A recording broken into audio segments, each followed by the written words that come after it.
Hey, it's Don Acious, never entertaining Sunny Danforth here again. Welcome aboard. Hey, nice to see you, Don. Yeah, it's always fun. Always love getting together with my friends on captive audience. So away we go, right? Yep, away we go.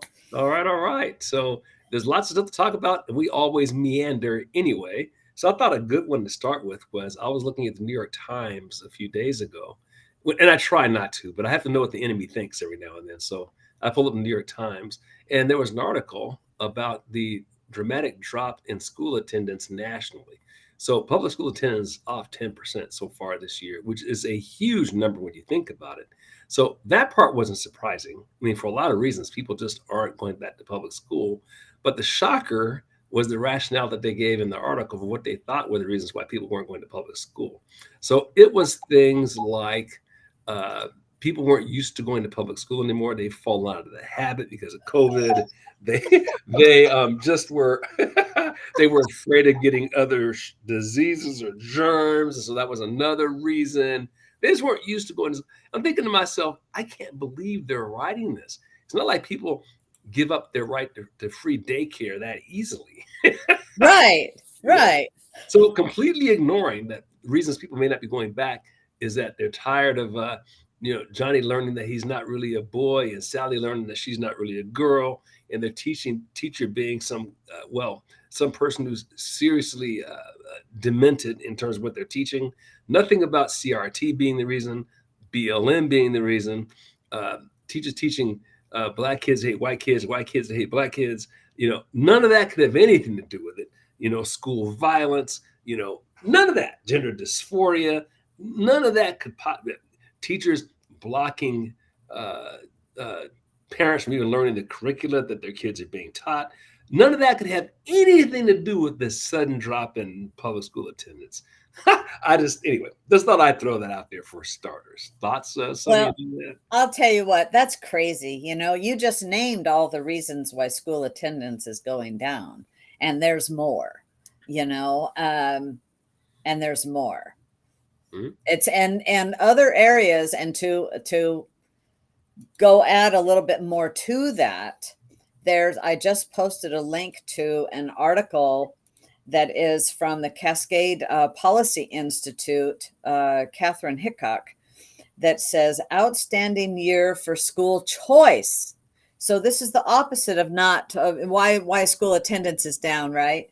Well, it says 2023 has been an outstanding year for school choice. Utah, Iowa, Arkansas, and Florida enacted universal school choice programs for K through 12 students.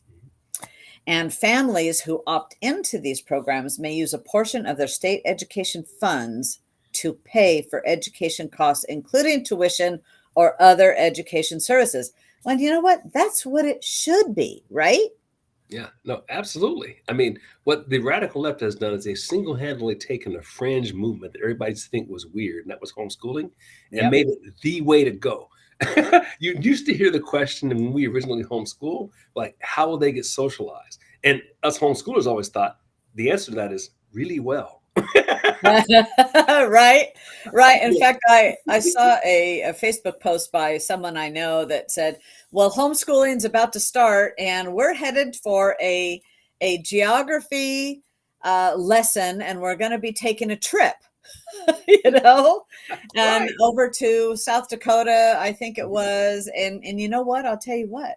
You want to go learn about history and whatnot, go drive around. We've got some beautiful places to go, and learn about history, learn about geography, and whatnot. So, but also in this story, it says Indiana expanded eligibility for its school choice programs, making the voucher program available to 96.5% of families with school age children. Indiana. Nebraska's Opportunity Scholarship, a tax credit funded program, provides opportunities for children to attend private schools chosen by their parents. Legislation in Oklahoma included tax credits to offset tuition or homeschooling costs, pay increases for teachers, and funding for rural and charter schools. Wisconsin increased funding for its existing school choice programs, charter school students, and the special needs scholarship program. So that is just a smattering of what is going on around the country. And that's the And way it should be. I mean, the parent is the end consumer. That's the customer here. What other product or service, what other company, if you could put it in the case of a company, would dictate to its customers, you get to take you'll take what I'm selling and you'll like it. I right, mean, imagine you're going to a Ford dealership and I need to haul things around and I need to buy a truck, and they turn around and right. tell you, nope, you get a two-seater car. That's what you get, whether you like it or not. That's exactly what the public school system does. Yeah, you're absolutely right. And I'll tell you, people should go to Education for Freedom, Oregon, Education Freedom for Oregon. And I was trying to just Google it up and I wasn't successful Mhm. because right now in Oregon, we're talking about education here. And there are two petitions to put school choice and also funding following the student on the ballot. And everybody should be signing, finding petitions and helping get signatures for a petition, signing this, and there it's in fact I've got something in the mail here so from them, and that just it reminded me, since we were just talking about the education choices and what we really need to have to bring to educate for to be back to the basics of education Mhm. instead of the cultural changes that they want to get implemented, and If, helping students to be the most productive human beings they can and be successful in life. and what will happen is these public school unions are going to go berserk in their campaign against that, saying that they're in favor of what's the best interest of the kid. If they were really in favor of the best interest of the kid, they'd be welcoming the competition. Let the best man or woman win. A Uh, 100%. but that's not what they're going to do, because they know in the free market of ideas they lose bad. Um, and so That's the union. and that's the unions. Um, So, also, according to Real Clear Opinion, 71% of voters now say parents should have the right to use tax dollars designated for their child's education to send their child to public or private school that best serves their needs. And so, states are that are empowering parents to find the right fit for their children's educational needs are opening doors of opportunity for generation of students, yeah, and Oregon should join them. you absolutely should. I mean, look at it this way: as recently, what, 5 or 6, maybe even 7 or 8 years ago, had you ever heard of gender dysphoria? Now we got something like 25 or 30% of kids running around saying that they're the wrong gender. That's because this is a government school inspired dysphoria. That's exactly what that is. And if parents wish for their kids to avoid this quote unquote disease, then they need to remove them from the public school system. I mean, that is the solution. They're not going to change without a true threat of competition. And something like this does exactly that. Well, it does. So again, I'll tell you, go to educationfreedomfororegon.com and help get signatures. I'm not kidding. Donate to them, because this is the type of thing that we need on the ballot Mhm. in 2024. And so they're getting signatures until sometime next year, June. I would say June, approximately, could be July of next year, to get it on the November ballot. And I think people would pass this across our state, but we first Yeah. has to get the signatures to get it on the ballot. That's it's incremental steps, right? To Yeah. try to turn our state around. It takes No, incremental steps. It's not going to absolutely. happen. And I tell you, in my view, the single most important thing that we can do to save the constitutional republic long term is stop letting the enemy raise our children. All these other things that we do are necessary short term fixes. We talk about illegal immigration. We talk about tax laws. And we talk about the outrageous way the medical system behaves, and all of those other things. But all of those pale in comparison to who's indoctrinating the next generation.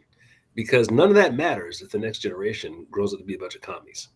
And the only way that we can fix that is by fixing how we educate kids. And this is a great step in that direction.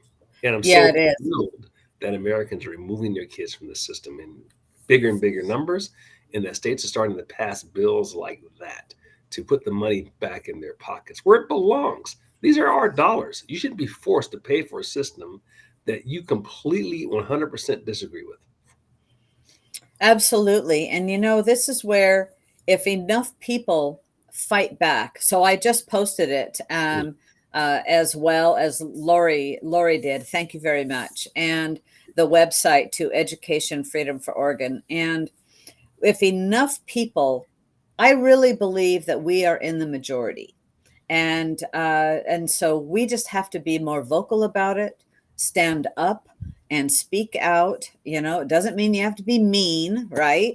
But stand up, speak out, and be vocal, and stand up for your rights for educational freedom. And but there's two petitions here that we need help in getting signatures for, and if we can get it on the ballot, this could really, really help. And people, to see what it said on this, that real clear opinion said, 71% Mhm. of the voters now say they should have the right, Mhm. for money to follow the student and have that choice, the freedom choice. 71%. So that's a win. Yeah. If we get it on the ballot, it will win, and that will help to make a difference in Oregon, quite frankly. And the teachers unions are going to fight it, absolutely. Yeah. Yeah. Hey, let them fight in the court of objective public opinion, right? And Right. they'll either have to change and be better, or get destroyed, like every other organization in the free market works. Yeah, definitely. Satisfy your customer. Stop screwing your customer. Well, and you know what, competition has always brought out the best. In my from the experiences of what I've seen, I can't think of anything where competition didn't.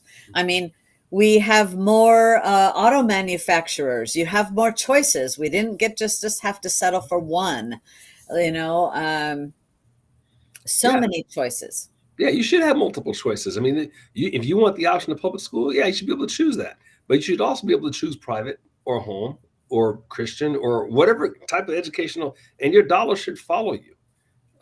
Can you imagine if the government came along and said you can only buy Ford and that's it? What would happen? Well, you know what would happen in short order. The quality would go in the toilet because there's no competition, um, and that happens every time you have a monopoly. That's why monopolies tend to over time fail, because then when competition comes along, it just gets crushed because they no longer have to compete. They no longer have to get better. We see this in every other walk of life, and public schools, no exception to that rule. That's for sure. That's for sure. Competition is it drives the price lower as well, and it makes the product better. Right, right, exactly. And Yeah. hopefully that comes to higher education too. That's another whole nother topic. We'll leave that. Oh my, that is a whole nother topic that we don't need subsidized, quite frankly, or at least, and anyway, that is a whole nother topic. We'll leave that. Next Wednesday, maybe. So what else have you got, Don? Yeah, so I was looking at this thing. What was this? The uh, Oklahoma, and you had some information on this. So Oklahoma has added PragerU apparently as an educational option for curricula, which I think is really cool. So curricula are now being provided that parents can actually buy into and like, particularly conservative parents. And so Oklahoma's taking a step in that direction. It sounds like other states have done the same. Well, and I had read something, I don't have a link to it, but I had read something that a state was implementing PragerU into their school district. I don't know if they were following Oklahoma, or if it was Oklahoma was following the other state, but a couple of states are doing that. And, I think that's a good thing. I'll tell you what, PragerU has a lot that's the type of education we need to get back to. Let's follow the Constitution. Let's teach patriotism and good, solid education. Well, when you get down to it, I'm not sure if you've seen. I'm sure you've seen these man on the street interviews where they ask people questions, and it's utterly Oh, dumbfounding yes. what people don't know. Well, I saw one recently. I can't remember who did it, but they were on the campus of UCLA. You know, which you would have to consider certainly a top tier, university, and it was just mind numbing. Um, the basic things that these people didn't know. And they were asking them questions, that in our age group you'd have known in like by seventh or eighth grade math questions, like what's 8 minus 10, so negative numbers, for example. We're talking students in college had no idea the basic answers to questions like this. We're not even talking algebra, just basic, communicative, Wow. associative stuff, right? What country borders California? Now, you're a resident of California and you don't know that Mexico borders California. Um, you know, uh, the approximate dates of when the Civil War started. It is just who was president during the Civil War. Um, it is just incredible. Who was the president before Obama? I mean, it's just stunning. Um, you know, the basic concepts of these college. These are students in college don't know, and college graduates too. Yeah. Um, you know, Well, I'll tell you along those lines, a friend of mine who substitute teaches periodically, he was telling me that, and he is a history buff, he is retired military, and anyway, so he was in substitute teaching one day, and he decided to give a class, his class, and maybe he was substituting for a few days. I don't know that part, but he gave the class the immigration entrance exam. It's 100 questions, and you don't have to pass a lot. I mean, it's pretty pathetic, quite frankly, how many you have to get. I think it's like 30%. Mhm. And so everybody in the class flunked. So every class he had through the day, that's what he did, and everybody flunked. And so he went to the school, and he says, I think we should.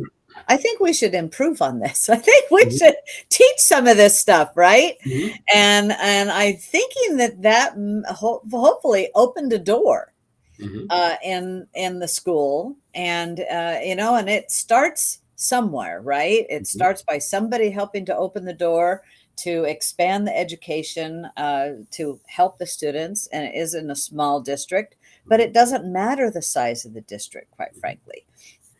Yeah. If people would come together, something that we're talking about in our county is coming and teaching Constitution class into schools, Mhm. in our county.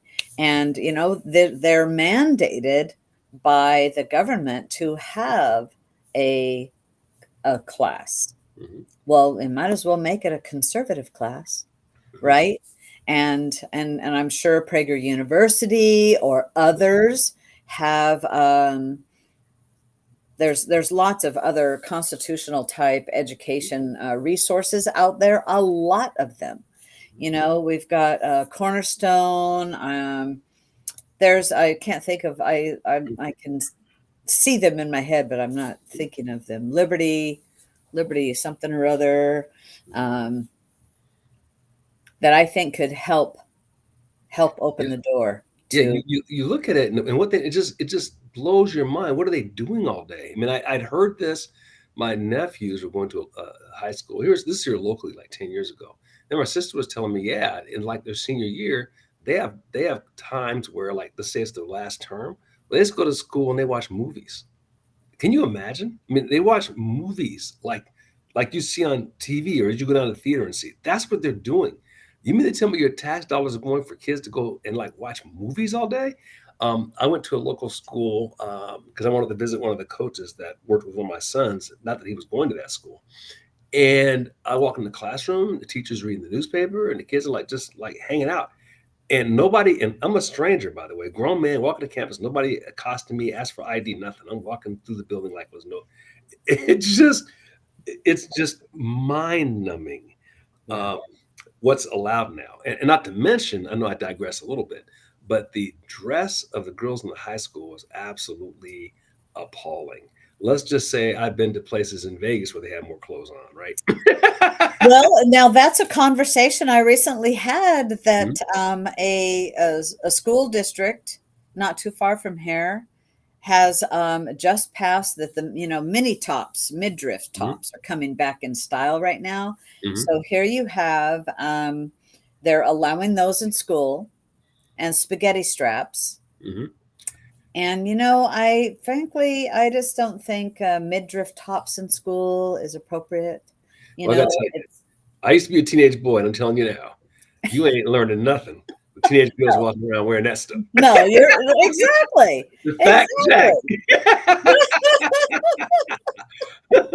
But yeah, we were at a high school basketball game, maybe about this is about 7 or 8 years ago. My kids were sons in high school, and I'm coaching this team, and nobody's listening to me. And I turn around, what's going on behind me? The girls' basketball team is getting ready for a game, and they're changing into their basketball outfit, so they have their athletic bras on, and I'm just like, "Are you kidding me?" And my wife went over and talked to the coach about it. That's a whole nother thing. Like, what are you doing? Right? Right. You can't do that. But that's how far down we've gone in terms of what used to be called basic civility and manners. Yeah. Uh, you can't pray before a game, but you can like get practically nude in front of a bunch of high school kids, boys, and think that's not going to have an effect on them. You can pray now. Yeah, That coach won. that's true. In He won Washington the State, case, and he's been yeah, reinstated right. into at the school. What was it, like 8 years? Yeah, and this is in the state of Washington, Yes. that Yeah. happened. I'm So so glad. I'm so glad he fought for that. right, no, absolutely, that's a huge win. Yeah. So, the general population is not crazy. It's we've allowed our leadership class to be taken over by people who are just whacked, is is what's happened. Yeah, and I think it's because of, and this is why the council culture has really evolved and gotten stronger, is because if they feel if they're attacking you, you'll back down, Mhm, and you don't want somebody coming to your house getting doxxed or that you don't want to. Oh, what are people going to think about me? Well, you know what? It's your character is mhm, more important mhm, than what people are thinking about you, because being able to look at yourself in the mirror and facing your children and facing your spouse and what you're or yourself, what we're the hardest people to forgive is ourself, quite sure. frankly, Well right? what's happened is we've allowed the radical left to take advantage of basic American civility and niceness. When somebody Yeah. accuses us of something, we immediately look internal and do self introspection. Like somebody calls you racist. First thing you start doing is wondering, well, was I really racist? Maybe I shouldn't have said that. Or sexist. Maybe I did something wrong. We go through that whole thing. The radical left people don't think like that. They don't have those kinds of feelings. It's attack mode 24/7. So you might be 100% in the right, and yet you're going through this whole process of self evaluation and analysis. And we need to get out of that because, we're in a dog fight and they're dogs. Right. Right. If you suspect you're right, you're probably right. Yes. That little voice inside your brain that says, wait a minute, it's, Right. it's correct. Yes, absolutely. We have to listen to that little inner voice, and we have to follow through and be willing to get out of our comfort zones, Yeah. and speaking up for going, no, no, no, that's not acceptable, because frankly, that's how we've gotten here, Don. Yeah. That's how we've gotten It's here, yeah, is it's by human nature. compromising and not being willing to do that. Yeah, it's human nature to want to be liked. I mean, none Yeah. of us wants to be disliked. But the most Christian concept of all is that you ain't going to be liked. I mean, some were crucified. Right. If you want to go all the way there, if you're standing up for what's moral and true, then you are going to have people throw stones at you. And us, us folks who call ourselves Christians need to get back to recognizing that. There is no existence without catching some rocks. At least you're not catching guillotines and beheadings and and all the other Right. things that happen to people in other parts of the world. But the more we refuse to stand up and refuse to get called names, the more we're inviting something much worse than name calling. We're still at a stage where we can fight these people with words, and we need to start doing it because they've proven in the last 5 years that they'll do whatever by any means necessary. Those words really mean something to them. Yeah, absolutely. Absolutely. What else you got, Don? Yeah, yeah. So, whew, that was a lot. Got me fired up on that one. Well, I don't know. We talked earlier about it. So Sonny and I were talking earlier about the age of majority and how that's the next level attack on decency is the age of majority. And the radical left's been working in this for a while. So we hear things all the time like, let's reduce the age at which people can vote. Let's reduce the age for consent, for sex. Let's reduce the age for consent to have an abortion without parental consent. You just go down the list. They keep doing this, and there's a reason for that. And was there a case recently you were talking about? I think we were earlier that dealt with this age of majority issue specifically. Yes, in fact, I'm just posting it right now, and this is from PJ Media. And so a federal judge has just ruled against Texas age verification law for pornography access. So children, it's like on a social media, right? You have to Mhm. say I'm 18 years old in order to get on this site or download an app or something like that.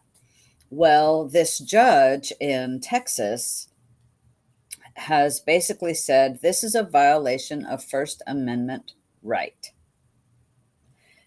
And according to this, it is uncontested that pornography is generally inappropriate for children, and the state may regulate a minor's access to pornography.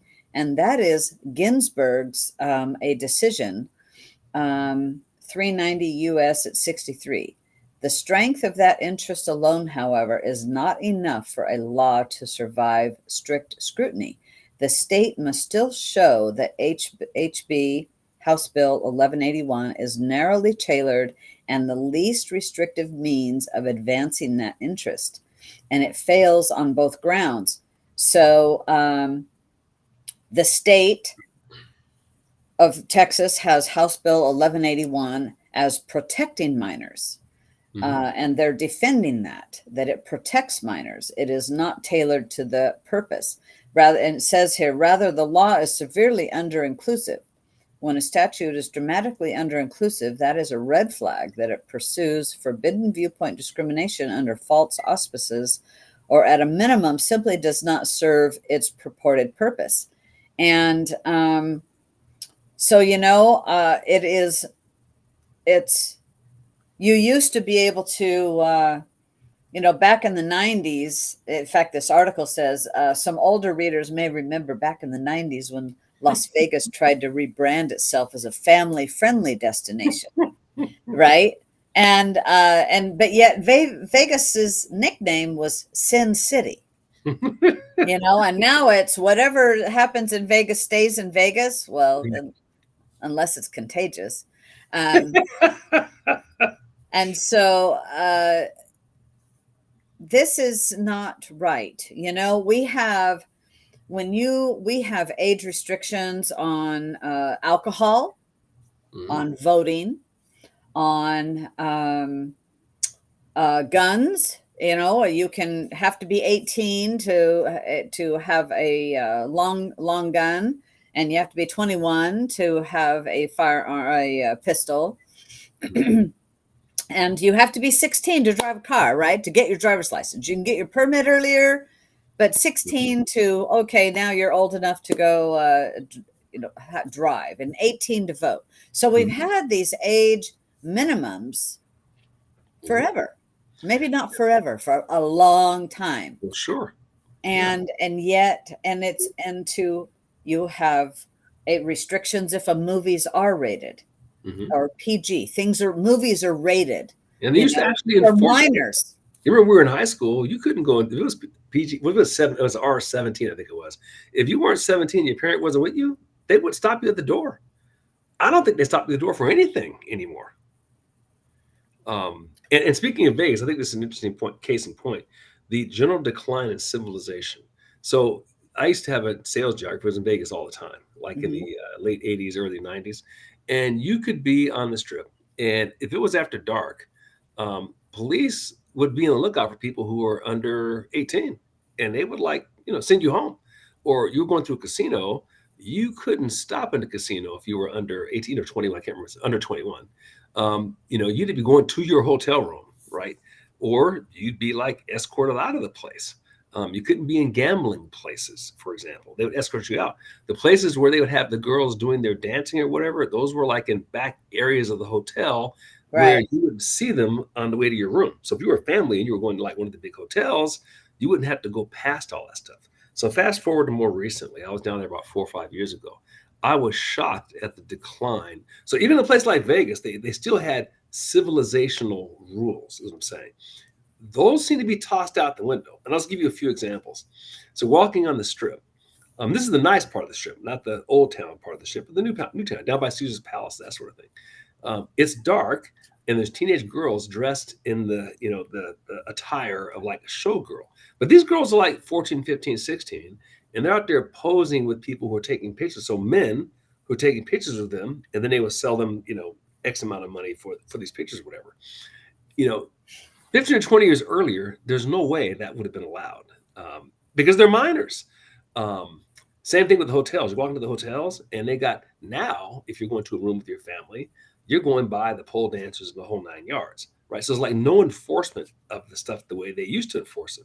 If you know anything about Old Town Vegas, which is Fremont Avenue, I'm going to guess those of you who've been to Vegas know about Fremont, where they got the covered dome now. Have you been there, Sonny? The cover. I haven't been to Vegas in years, Okay. years and years. Well, if you go back, the nice thing about what they've done is they've covered the old strip to try to bring back some of the pizzazz that was lost when New Vegas got built. So I'm talking Fremont Avenue, the original Haraz, and gosh, I can't remember the name of the old original hotels. But unfortunately, and they have a zip line that goes right down the middle, and there's a light show Oh, cover. wow. Yeah, it's pretty. And they got some nice new hotels. They're a lot less expensive than the ones that we'll call Uptown. So from that aspect, it's great. But here's the downside. In order to outdo the rest of Vegas, they have these people doing shows, if you will, on the street, and some of them are like just vile, and you just can't believe. I mean, I won't go into Wow. detail. This is a family show, so I won't tell you what was on there, but those things just would not have been done 20, 25 years ago. It's just a, but we get what we put up with, and people who are the general population has allowed this to happen. It's our fault. We just let them run wild, and it's time Yeah. to rein them in. Now we got to rein them in. That's all there is Yep. to it. And so this lawsuit was between Pornhub and Texas and Hmm. that House Bill 1181. Hmm. And also a free speech coalition. They Hmm. were supporting Pornhub. Hmm. And it's truly not about the First Amendment was vindicated. Hmm. It's what it says. And the reason is not because the First Amendment was vindicated, it's because Pornhub can continue to exploit Hmm. women, children, and even men, whether as willing or unwilling participants or as consumers. Yeah, and And it's funny you said Pornhub. I wasn't even aware of that. This is the great thing about having kids that are grown, because they can turn you on to things that you had no idea. Because this I all never heard of this until this no, article. I really, don't yeah. know. See, I'd never heard of Pornhub till about a year ago. One of my sons was telling me about it. We were talking about this subject of how porn ought to, it ought to be managed, and he tells me about. I don't know if your audience knows about it, but the short version, this is basically what it is. You can get a camera, put it in your room, film whatever you want, and then put it on the internet and sell it to, I guess, it's Pornhub, and then you get paid for it. So he's now think about how many. So we're talking the whole world is your customer base now, right? Wow. And so these people are making a living doing this. Now you can only imagine the potential for, let's say, things going sideways or something like that, completely unregulated, and everything that you could possibly imagine is happening on that. And it's just incredible. This should almost be banned. I don't see how Wow. you can operate a civilized society with that going on. Well, and that was one of the some of the arguments were others. It says will argue that kids will find porn online anyway. It's the Mhm, parents' problem. Well, you can put blockers on their phones, mhm. and you can set boundaries in there for children. But still, you know what? As a society, quite frankly, if an adult wants to go and participate with that, whatever. That's as an adult, those are choices you make, and you have to live with those. But as a child and a parent of a child, no, Yeah, not it's to it's mention, not their free speech. It's not their First Amendment right as a minor, yeah, and quite then frankly. yeah, it violates what used to be called community standards. Yeah. And not to mention the fact, think about the potential for abuse here. So we talk about trafficking and worrying about that. Look at the potential for this. I mean, so let's say you might have your laws in the United States against trafficking, but maybe they don't have those laws in other countries overseas. So people here can pay for stuff that's happening in another country with like little kids. And you Right. can bet your bottom dollar that's precisely what's happening on this. Wow. I just don't see how a civilized society can allow that to go unregulated. Um, my mind was blown when I first heard that this existed. Um, but Wow. it's pretty astonishing. It is. That is astonishing, but I'll tell you, we do have some good news Mhm. tonight. And the court has found, and this has to do with election integrity. Carrie Lake has been fighting since she lost the bid for governor in Arizona, and the court has found just last week that, excuse me, Arizona signature matching process unlawful, and it's a massive win for election integrity. And so it's the Superior Court. So originally she lost, and she said she's going to appeal. And Mhm. this is Yavapai County Superior Court Judge John Napper issued a ruling last week in a lawsuit against the Secretary of State, Arizona Secretary of State Adrian Fontes, brought by public interest group Restoring Integrity and Trust in Elections, that alleged Mr. Fontes broke the law regarding mail-in ballot signature verification procedures. And specifically, the group argued that Mr. Fontes had interpretation of registration record, and the Secretary of State's elections procedures manual was unreasonably broad and improperly expanded the pool of signatures to which an early ballot affidavit signature could be compared, Mhm. increasing the risk of false positives. And so the judge found that actually Mr. Fontes had incorrectly interpreted the terminology in the bill. Mhm. And so because it is the secretary was requiring ballots to be counted despite using the signature that did not match anything in the voter's registration record. Mhm. Wow. And that was a clear violation of state law. And so, and it's because Carrie Lake pushed this lawsuit, did the research, found the flaws, and didn't and pursued with this. Right? Mhm. She didn't back down. She lost originally, knowing that she would. Right? Mhm. And took it to a higher court, and the court said, court documents show. Let's see. Wait a minute. So they found that that the judge said the argument fails because there's no ambiguity in the statute.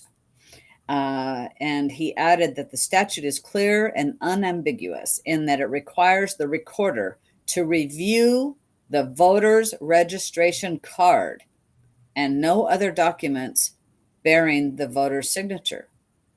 So this was in Maricopa County, this was that election clerk going beyond their scope to of what they lawfully could do, taking that election in their own hands, if you will, and is it and allowing ballots that had signatures that did not match.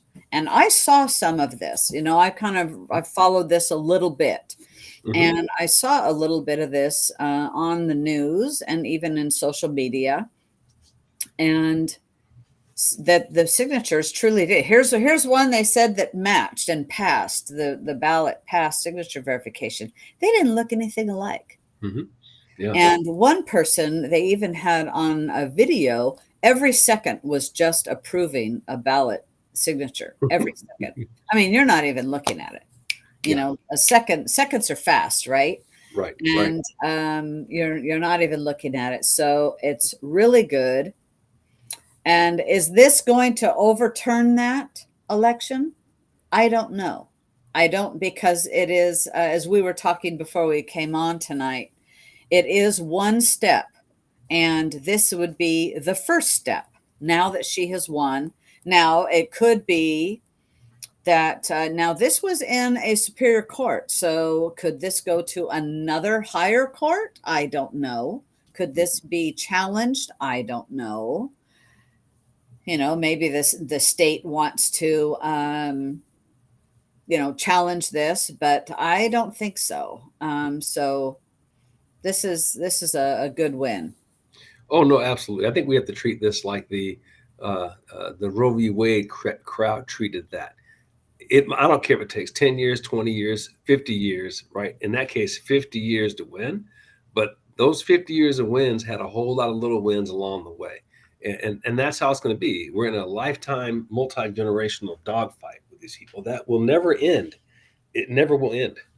And we have to have the kind of attitude that Carrie Lake had. You got to be Yes. willing to fight for what's right. Um, Yeah. And it's long. It's not going to just be over overnight. It's no. not going to just don't accept one decision, but it also takes money. It's Mhm. not just the determination and the will, but it takes money to do this. And then of course the lawfare that is happening. I mean, look what's happening to uh former President Trump. Mhm. Look what is happening to him and all of the 19 people that are indicted because Mhm. they have represented Trump, they've worked for Trump, they've spoke on the phone with him, they made a reservation for him. One guy is indicted for making a reservation for a meeting room space.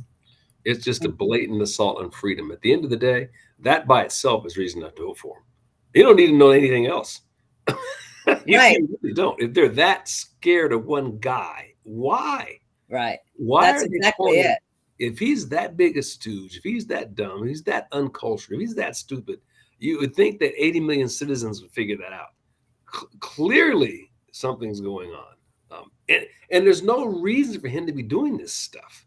I mean, No, he's already a millionaire. He could have just taken what they were giving all the other politicians and rode off into the sunset. But he hasn't done that. Uh, no. No, he's been fighting for our country. And here Carrie Lake has been as well in the state. yeah. It is, we have to, unfortunately, we have a lot of fights on our hands in very many fields, Oh, right? it's funny. The left will call people courageous for doing something that takes no courage at all. You know, for Yeah, saying that they're coming out of the closet, they get lauded and applauded. Where's the courage in that? Uh, Standing up for a child that isn't born yet, there's courage. That's where you're going to get eggs thrown on you. right. That's when you get called names. Standing up against CRT, that takes courage. Those are the things that take courage, but that's not what they. So anytime they're lauding something, it's wrong. you That's know. true. Very, very true. If the left is lauding it, you're absolutely right. It Oh, one is. thing, yeah, one thing I forgot to mention. I don't know if you heard about this. I saw something came out. It was like 1,500 scientists came out and signed a document that basically said climate change is a hoax. Did you catch that? I did. That was another one. That's Yep. another sign. There's multiple signs, by the way, that show that we're winning in the ideological front, and that's yet another one. So again, trusting your instinct, you look around and you think man is causing climate change. Mm-mm. No. Particularly American man, the cleanest society on earth, right? Um, Right. yeah, Right. I'll tell you, we have done a lot in our nation to help clean up water and clean up air. And, as a kid, I remember when the no littering started in America, the education to not litter and throw your trash, out. And it takes education in order to, because that just doesn't come natural necessarily. You have to yeah, learn not to just throw your trash on the ground. And we've done a lot, but now it's, of course, going beyond that. And it is hurting industry in our nation when other nations don't care. We've discussed that before, but it is refreshing the pushback on the narrative of man-made climate change. yeah. And I'll tell you, I was just kind of scribbling a note here on the side as I was thinking about. We're talking about all these things that are wrong, and we need to talk about them, right?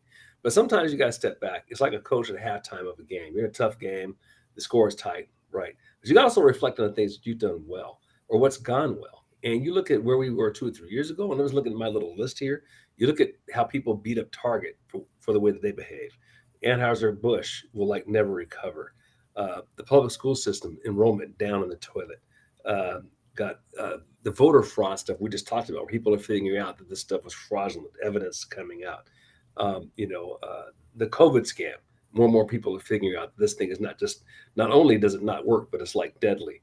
Um, you know, you go down the list. What they've done with releasing, minimizing police forces in major cities and all the crime that's come out of that. The worst places in the country continue to be run by Democrats. Um, there are so many things that are going positively for those of us who believe in a constitutional republic, and we have to remind ourselves of that sometimes so Yes. we don't get ourselves depressed.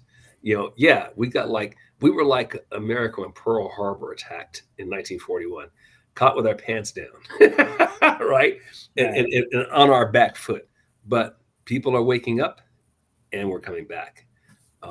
And so, I for one, you know, I don't want to be Pollyannish, but I'm very optimistic about the direction we're taking.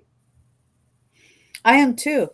I think more and more people are waking up, giving everything that's been going on. And when you now have 70% of the population is saying, you know what, the money needs to follow the student, and people needs to have school choice.